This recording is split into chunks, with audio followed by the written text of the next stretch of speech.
नमस्कार। तो आज हम बात करने जा रहे हैं एक स्टूडेंट की लाइफ के उस साल के बारे में जो वो कभी नहीं भूलता।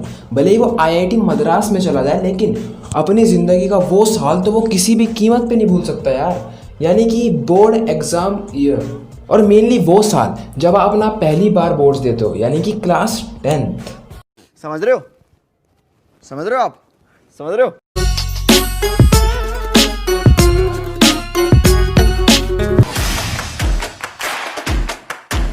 अब इस सब की शुरुआत होती है जब एक बच्चा 9th से 10th में घिसट घिसट के पास होता है, क्योंकि 9th में कौन ही पढ़ता है, सब गंडीरियाँ मारने में लगे रहते हैं। आधे बच्चे ये सोच लेते हैं कि यार अगले साल तो 10th है, वैसे भी पढ़ना ही है, और आधे बच्चे तो पढ़ के भी क्या ही कर लेते हैं यार। अब जैसे ही कोई बच्चा 10th में आता है तो पता नहीं वो अपने आप को कितना मैच्योर समझने लगता है। और ऑब्वियसली जब तुम पहले दिन स्कूल में जाते हो तो तुम्हारा सुपरवाइजर बिल्कुल कानों में कैंसर कर देने वाला लेक्चर सुनाएगा। उसके बाद वो गद्दार टॉपर्स आएंगे और अपनी कहानी सुनाएंगे। अब इसके बाद बच्चे क्लास में जाते हैं, वहाँ पे क्लास टीचर आके अपना पर्सनल लेक्चर देता है। अब जैसे जैसे तुम्हारा दिन आगे बढ़ता जाएगा, एक एक टीचर करके आके वो तुम्हें अपना लेक्चर सुनाएगा और घुमा फिरा के बस एक ही बात बोलने की कोशिश करेगा कि बेटा पढ़ लो, बोर्ड्स है इस साल। ओहो, थैंक यू, बता दिया आपने। मैं तो इसे शास्त्रीय संगीत प्रतियोगिता समझ रहा था। नहीं, क्या मतलब है इसका, मुझे नहीं पता। मेरे माथे पे बकलोल लिखा है। अरे सर, आपसे 2 साल पहले मेरे माँ बाप ने रिमाइंडर चला रखा है। कैसी जीभ लपलपाई रखा है जब भी फ़ोन चलाने बैठूँ, बेटा इस साल चला ले, अगले साल बोर्ड है। जब भी खाना खाने बैठो, बेटा इस साल खा ले, अगले साल बोर्ड है। खाना खाने मतलब क्या है यार? टेक्निकल गुरुजी की 3 नोटिफिकेशन नहीं आते जितने माँ बाप ये बताते रहते हैं कि यार बोर्ड है, बोर्ड है, बोर्ड। अब जैसे ही तुम क्लास 10th में आओगे, तुम्हें ऐसा लगने लगेगा कि मेरे पूरे घर की इज्जत की जिम्मेदारी मेरे नाजुक कंधों पर है, क्योंकि रिश्तेदारों का प्रेशर माँ बाप पे आता है और माँ बाप अपना प्रेशर हम पे डालते हैं। अब हम अपना प्रेशर कहाँ निकालें यार? अब जब भी तुम कहीं बाहर जाओगे और तुम किसी को बताओगे कि तुम्हारा इस साल बोर्ड्स है, तो उसके ऐसे कान खड़े हो जाएंगे जैसे कि तुम्हें पास कराने की सारी जिम्मेदारी उसी के सर पे ही है। वो तुम्हें इतनी तीखी नजरों से देखेगा कि तुम अगले 1 हफ्ते तक बाहर निकलना ही छोड़ दोगे। और बिल्कुल तुम्हारा पड़ोसी वो तुम्हारे खिलाफ इतनी बुरी साजिश रचता है ना, मैं क्या बताऊं तुम्हें। खुद तो ओपन बोर्ड से 80% लाकर उछलता फिरता है, और वो तुम्हारी चुगली करने का एक भी मौका नहीं छोड़ेगा। और ऐसा नहीं है वो तुम्हारी केयर करता है, बस इसलिए ताकि तुम अच्छे नंबर ना ला पाओ। वो तुम्हें पढ़ने भी नहीं देगा, क्योंकि अगर तुम्हारे अच्छे नंबर आ गए तो प्लान फेल नहीं हो जाएगा। अब अगर तुम्हारा कोई कज़न तुम्हारे साथ बोर्ड दे रहा है तो एक काम करो, भगवान को जाके पूछो क्यों। तुम्हें पता है ना क्या होगा? दोनों परिवारों में जंग छिड़ जाएगी, दोनों में जेठालाल और अय्यर वाली दुश्मनी हो जाएगी, और तुम्हारा प्रेशर इंटू 100 हो जाएगा। और अपने कज़न से तुम्हारा 1 मार्क भी कम आ गया ना, तो तुम्हें पता है तुम जिंदगी भर सिर्फ तानों का शिकार हो जाओगे। और अगर तुम्हारे माँ बाप तुम्हें रिजल्ट के बाद आईफोन दिलवाने वाले थे तो तुमसे तुम्हारा नोकिया 3310 भी खींच लिया जाएगा। तुम्हें पता है मेरे भाई का बोर्ड मेरे साथ था। रोज सुबह स्कूल बैग लेके जाता था तो ऐसा लगता था किसी जंग के लिए जा रहा हूँ। रात भर सो नहीं पाता था ये सोच के कि कहीं वो ना पढ़ रहा हो। और वाईफाई तो ऐसी जगह छुपा दिया था कि जेम्स बॉन्ड भी ना ढूंढ पाए। पर luckily I got more than him.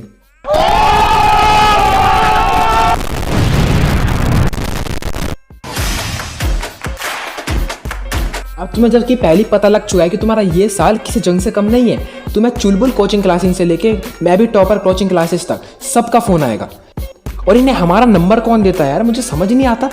अब जबकि तुम्हारे पास पहले ही इतना प्रेशर है, तुम ज़रूर से एक ना एक कोचिंग क्लास तो ज्वाइन करोगे ही, और बस निश्चिंत होकर बैठ जाओगे कि बस भाई अब तो कोचिंग क्लासेस कर ली, अब सारी ज़िंदगी सॉर्टेड, पूरा टॉप मारूंगा 10th। लेकिन जैसे तुम पहले दिन कोचिंग में जाओगे तुम्हें पता लग जाएगा कि वहाँ पर राजस्थानी एक्सप्रेस के जनरल डब्बे की तरह बच्चे भरे हुए होते हैं, और वहाँ तुम्हें ऐसा लगेगा कि इससे अच्छा तो यार स्कूल में ही पढ़ लेता। पर अब क्या कर सकते हैं, तुम पूरे साल की फीस पहले ही दे चुके हो, तो अब रोज के 6 घंटे बर्बाद करने तुम यहाँ पे आते हो।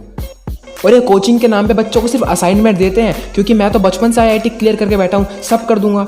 एक दिन तो मैं कोचिंग चला गया, सर ने पकड़ लिया, बोला कौन है तू? मैंने बोला सर 3 महीने से आपकी क्लास में ही पढ़ रहा हूँ, आई कार्ड दिखाया तब जाके माना। अब पूरी क्लास में सिर्फ 2-3 ऐसे स्पेशल बच्चे होते हैं जिनसे ये पूछते हैं कि बेटा समझ में आया क्या। कोचिंग वालों को पता नहीं स्कूल से क्या कॉम्पिटिशन होता है, हमेशा 2-3 चैप्टर आगे चल रहे होते हैं। अरे कोचिंग से अच्छा 4 घंटे भी घर पे पढ़ लेता तो फायदा हो जाता कुछ। लेकिन नहीं, अगर तुम किसी को बाहर बता दोगे कि मैं बिना कोचिंग के घर पे पढ़ रहा हूँ, तो उसे कहाँ विश्वास आने वाला है यार कि तुम पढ़ाई करते भी हो कि नहीं, या फिर तुम 10th में कुछ कर भी पाओगे। देखो, अब मुझे नहीं पता कि ये मेरी किस्मत क्रिंज इंटू 100 है, ये सबके साथ ही होता है। ये रिश्तेदार 3 साल से कहीं बाहर नहीं निकलेंगे, लेकिन इस साल वेकेशंस प्लान करेंगे और जानबूझ के ये बोलेंगे कि बेटा तुम तो आना नहीं चाहोगे, तुम्हारे तो बोर्ड्स हैं। और हमारे पेरेंट्स जो कि 1% शायद हमें ले जा लेते, लेकिन उनके बहकावे में आके वो भी खत्म। तुम मासूम कुत्ते जैसा मुंह बनाते रह जाओगे और वो सब चले जाएंगे, और वो वेकेशन एंजॉय करेंगे और तुम करो असाइनमेंट एंजॉय।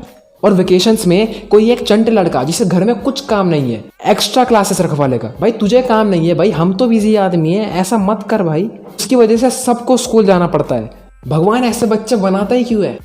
पूरी वेकेशंस घर से स्कूल, स्कूल से कोचिंग, कोचिंग से घर, यही करते रह जाते हैं। अब एक बच्चा जैसे तैसे करके वेकेशंस खत्म कर पाता है और ये सब वापस आते हैं और उसके बाद पूरी एल्बम ही छाप डालते हैं फोटोज़ की, और उनमें से तुम्हारे सिर्फ 2 फोटो होते हैं, एक जब वो जा रहे होते हैं और एक उनके आने के बाद। अब तुम्हें तुम्हारा 20 नंबर का प्रोजेक्ट तुम्हें समर वेकेशन पे जाने से पहले ही मिल जाता है, और टीचर्स पहले डिक्लेयर कर देते हैं कि मोटा मोटा 3 महीने के बाद तुम्हें ये प्रोजेक्ट सबमिट करना है। लेकिन पूरा समर वेकेशन तो तुम अपनी किस्मत को कोसने में निकाल देते हो, ये सोच के कि अभी तो बहुत टाइम पड़ा है यार, कर लेंगे, क्या दिक्कत है। और तुम्हें पता भी नहीं चलता कि कब 3 महीने खत्म हो जाते हैं। अब जो तुम पिछले 5 साल से टीचर की ले रहे हो वो भी तो अपना बदला लेगा कि नहीं, तो यही मौका होता है बस उसका। टाइम खत्म होने से 1 हफ्ते पहले ही वो तुम्हें वार्न कर देता है कि अगर टाइम पे प्रोजेक्ट सबमिट नहीं हुआ तो 20 नंबर की जगह 0 दे दूंगा। और भाई ये नंबर फाइनल एग्जाम में जुड़ते हैं, तो ऐसा कोई नहीं होता जो इसे हल्के में लेता हो उस समय। लेकिन तुम्हें 1 हफ्ते में भी बहुत टाइम दिखता है और तुम 1 रात पहले प्रोजेक्ट बनाना शुरू करते हो। और एक बच्चा पूरी रात बैठ के सिर्फ फॉर्मेलिटी के लिए प्रोजेक्ट बनाता है, क्योंकि ना तो उसमें फोटो होते और राइटिंग को देख के तो ऐसा लगता है किसी डॉक्टर को हायर करा था, और तुम घिसट घिसट के किसी तरह 30 पन्नों का प्रोजेक्ट पूरा कर देते हो। लेकिन कहाँ, तुम्हें क्या लगता है वो तुम्हारे इस 30 पन्नों के मजाक को एक्सेप्ट करेगा? वो भी पूरा बदला निकालेगा। और तुमसे लगभग 1000 बार प्रोजेक्ट बनवा लेने के बाद जब तुम्हें भी ऐसा लगने लगेगा कि यार पहले ही बना लेता इससे अच्छा तो, और जब प्रिंसिपल का ऑर्डर आएगा कि सभी टीचर्स को अपनी मार्कशीट प्रिंसिपल ऑफिस में जमा करनी है, तब जाके वो तुम्हारा प्रोजेक्ट एक्सेप्ट करेगा। और अब तक तुम्हें वो विकिपीडिया पेज पूरा याद हो चुका है जिससे चेप कर तुम्हें प्रोजेक्ट बनाया है, और अभी तक तो मजाक चल रहा था, असली मुसीबत तो अब शुरू होती है।